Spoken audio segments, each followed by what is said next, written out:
So I bought some gold and then all the markets crashed, and now I don't know which one to cover first.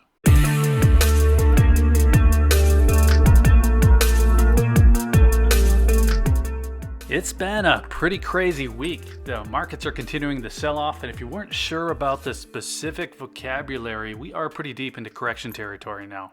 Now, the Dow and the S&P are on track to have the worst month since March of 2020, and the NASDAQ is looking like it's going to log the worst month since 2008.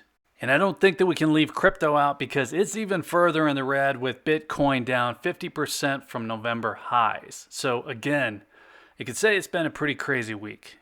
Now, gold, on the other hand, has been performing pretty well, actually been inching up. Now, the price movement for precious metals hasn't been super exciting, but it's one of the few asset classes in the green for 2020. And this isn't a setup for me to recommend that anyone bail out of other markets, go all in on metals. That has never been my opinion. People have been yelling about the mega crash for years, but anyone who did get out of the market based on that concern, they lost out on months, maybe even years of pretty aggressive gains. Now, if you stayed in until a week or so ago, well, pat yourself on the back because you probably timed that pretty well. Now, maybe this is a little bit of that everything bubble popping, and maybe it's just something that will turn back around, but I think most of us would probably agree that the markets have been irrationally inflated for a little while now, and January's correction shouldn't be a complete surprise. And if you planned for it, you're either out of the markets or you're diversified. And I don't know that you can truly balance out a market crash with risk-off assets like gold, but if you do have gold or something similar, at least some of your assets aren't shedding 50% of their value right now. The takeaway for me is definitely to stay diversified. I don't think anyone's going to be able to prevent those possible losses, but at least you can make sure that you always have something that's valuable and liquid. Speaking of which, prior to the recent run-up in gold price and even prior to the wild sell-off in the markets, I did get a few purchases in. Early this month, I picked up an Eagle, and that was at 6% premium when spot price was in the 1700s. It was like 1790 something. That was a planned purchase, and that was about the price. I did get a few other things, though. I actually found a $5 half Eagle Indian head and a 2016 Walking Liberty half-ounce gold centennial coin. Now, these did not have much to do with price. They didn't have much to do with timing. They're just hard to find coins, and I happened to find them. Now, that walker in that display box there, I'll get that out in a minute, but that's something that I've wanted to pick up for a while, or at least I've been trying to justify it for a while. And then I was also hoping to find a few pre-33 coins this year, and the half Eagle Indian head, that's really the one that stands out to me. That's the one that I've been looking for. Now, for the record, this is not the kind of thing that you'd buy if you're motivated by a market crash or by a correction. I definitely wouldn't be buying high premium coins if that was my reasoning. Again, I just happened to find these before the sell-off hit. So I have an Eagle here, a pre-33 coin, a centennial commemorative from the US Mint, so pretty different stuff. And I'll probably come back to these topics, maybe drop them into their own videos, but since we have them out, I'll just show them quick. So I think we can skip over the Eagle and just go right for the Indian head. This is a $5 Indian head. It was an AU coin. Has very light wear and it has not been cleaned. So I'm really happy with it. Locally, this coin would be probably between $7.50 and $8.50. The local shops just sell through them so fast that they can really ask whatever they want. The jewelry grade Indian heads right now are going for like $6.50. But I found this one for $6.75, so again, overall, pretty happy with the coin. And normally, even that's more than I'd spend, but I've been shopping for them locally for long enough that I think I've kind of gotten desensitized to the price. Now, the Walking Liberty Centennial coin, that just doesn't make a whole lot of sense, really, but I've wanted one long enough that seeing it pop up, I guess it got me to just grab it. So between this and the $5 Indian head, I probably could have bought another Eagle. The gold content on these two coins together is just under 3/4 of an ounce, so feel free to judge me. This is a gorgeous coin, though.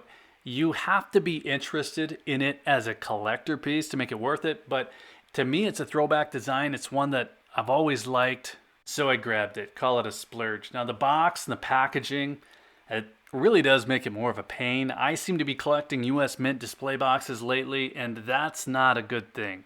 They take up a lot of room. I really don't know what to do with them, and I don't think that I'll be doing much more of this, honestly. I'm just not interested in the other 3 coins from this series right now. I'll probably just go back to my typical stuff, at least for a while, Eagles and Buffaloes as much as possible. And one of the reasons I started off talking about the markets, beyond the fact that you just can't get around it, is that the question of when to buy has been coming up a lot lately. I got at least a dozen of those questions over the weekend. Basically, the question is, should I buy today or wait until next month? And I just don't think anybody has any way of knowing right now. Tomorrow, Wednesday, we're going to have the Federal Reserve meeting where we'll have new policy guidance. And really, until we get that and see how the market reacts, there's just no way to guess at where the market for gold is going to go.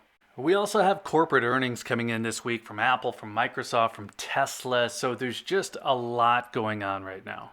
What I will say, though, is gold and silver are a few of the only asset classes that aren't in free fall right now. And if we don't see a reversal in the markets, it's a good bet that we'll see a run in prices. Now, that's not financial advice. I know that part sounds obvious, but I think it needs to be said because a lot of what we've seen with the price of gold and silver over the past year just has not made a lot of sense to me. Saying or thinking that the price of gold and silver should go up isn't the same thing as them actually going up. I don't think that that's reason enough to back up any trucks. I do think this is a good example of why you'd want to have gold or even silver, though, because I think it's proven how well it can hold its value when other markets seem to be on fire. Now, if you're just wondering if you should buy that gold buffalo today or wait until next month, well, there's really no way to know which direction prices are going prior to Wednesday at least. Now, if I knew that I would feel better buying a gold coin or two today, I guess that would be worth it to me. Because whatever happens with Wednesday's direction, most of the swings that we've been seeing in gold and silver, they have been very slight. These moves have been 1%, 2% maybe, and if I'm comfortable buying a gold coin for $19.40, well, I'm comfortable buying it for $19.80 or $1900 as well. I'm not losing any sleep on a 2% variance. Really, the only thing that I'd be careful about right now is the doomer advice that's just really popular. The thumbnails with the red charts and the crabby old white men, fire and lasers. We kind of seek that out to find out what's going on. But even though I'm no financial advisor, I do know enough to be able to say that operating on fear rarely results in smart decisions. You just shouldn't be buying gold or silver under pressure. I've mentioned before that I buy more gold if the price drops 15% from a local high. Now that's a decision based on data. That's not a decision based on somebody's scary headline. Gold equities are a little bit different because they swing harder than physical metals, and I buy equities in the gold space if I think that they'll do well over the coming year. I never rush to buy more physical gold though because markets are tanking. Now I do get why people are asking about price predictions. I just put out a reminder that the moves that we've been seeing lately in spot price are nothing compared to what we're seeing in the other markets, and I don't think that we should let the anxiety spill over. Waiting that extra day or two to see what the Fed's up to just makes good sense. So let's call it good there. I do have another purchase that I made before things went crazy, and I'm going to show that one later this week, but let us know what you're up to in the meantime, whether or not the market shakeup is affecting your gold, your silver purchases, even where you expect to see prices going. And hey, while you're there, be sure to hit the like button. Make sure you're subscribed if you want to hear more on the topic. And if you're still here, thanks again for watching. I always appreciate your time. Take care.